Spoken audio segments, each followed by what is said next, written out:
ಬೆಳಗಾವಿಯ ಹಿಡಕಲ್ ಜಲಾಶಯದಿಂದ ಧಾರವಾಡ ಕೈಗಾರಿಕಾ ಪ್ರದೇಶಕ್ಕೆ ನೀರನ್ನು ಒಯ್ತಕ್ಕಂಥ ಇದು ಯಾವುದೇ ಒಂದು ಸರ್ಕಾರದ ಆದೇಶ ಆಗಲಿ ಯಾವುದೇ ಅನ್ನುವಂಥ ಮಾಹಿತಿ ಇಲ್ಲದೆ ಜನರಿಗೆ ಗೊತ್ತಿಲ್ಲದೆ ಈ ನೀರನ್ನು ಒಯ್ತಕ್ಕಂಥ ಈ ಯೋಜನೆಗೆ ನಾವು ಈ ಭಾಗದ ರೈತ ಪರ ಸಂಘಟನೆಗಳು, ನಾಗರಿಕ ಸಂಘಟನೆಗಳು, ಬಾರ್ ಅಸೋಸಿಯೇಷನ್ ವಕೀಲರು ಎಲ್ಲ ಹಲವಾರು ಸಂಘಟನೆ ಕೂಡ್ಕೊಂಡು ಜಿಲ್ಲಾಧಿಕಾರಿ ಮುಖಾಂತರ, ಪ್ರಾದೇಶಿಕ ಆಯುಕ್ತರ ಮುಖಾಂತರ ನಾವು ಮನವಿಯನ್ನು ಕೊಡೋದ್ರ ಮುಖಾಂತರ ಯೋಜನೆಗೆ ತಡೆಯನ್ನು ಹೊಡ್ತಾ ಇದ್ದೀವಿ.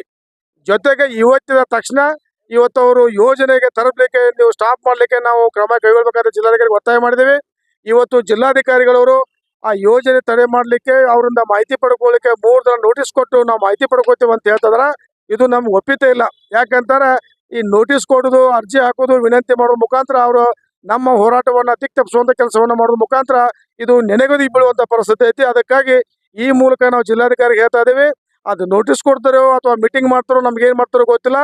ಈ ಸೋಮವಾರ ಒಳಗಾಗಿನ ಜಿಲ್ಲಾಧಿಕಾರಿಗಳು ಮಾನ್ಯ ಜಿಲ್ಲಾ ಉಸ್ತುವಾರಿ ಮಂತ್ರಿಗಳ ಅಧ್ಯಕ್ಷತೆಯಲ್ಲಿ ಸಭೆ ಕರೆದು ಇದ್ರ ಬಗ್ಗೆ ಸವಿಸ್ತಾರವಾಗಿ ಚರ್ಚೆ ಮಾಡಿಕೊಂಡು ಯಾವುದೇ ಧಾರವಾಡಕ್ಕೆ ಹೋಗತಕ್ಕಂಥ ನೀರನ್ನು ತಡೆ ಹೊಡೆಯುವಂತ ಒಂದು ಒತ್ತಾಯ ನಮ್ಮದಿದೆ. ಈ ಯೋಜನೆ ಬಗ್ಗೆ ಸಾಕಷ್ಟು ವಿಸ್ತಾರವಾಗಿ ಚರ್ಚೆ ಮಾಡಕ್ ಹೋದ್ರೆ, ಕಾನೂನು ಪ್ರಕಾರ ಏನೋ ಚರ್ಚೆ ಮಾಡಕ್ ಹೋದ್ರೆ ಯಾವುದೂ ಅವಶ್ಯಕತೆ ಆಗುದಿಲ್ಲ.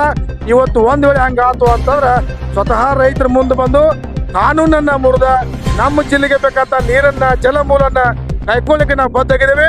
ಮುಂದಿನ ಹೋರಾಟಕ್ಕೆ ಜಿಲ್ಲಾಡಳಿತ ಯಾವುದೇ ರೀತಿ ಅವಕಾಶ ಮಾಡಿಕೊಡದೆ ಒಂದು ಸುಖಾಂತ್ಯವನ್ನ ಮಾಡ್ಬೇಕಂತೇಳಿ ಈ ಮೂಲಕ ವಿನಂತಿ ಮಾಡ್ಕೊಳ್ತಾ ಇದ್ದೀನಿ. ಸಿದ್ದಗೌಡ ಮೋದ್ಗಿ, ರಾಜ್ಯಾಧ್ಯಕ್ಷರು, ಭಾರತೀಯ ಕೃಷಿಕ ಸಮಾಜ, ಬೆಳಗಾವಿ.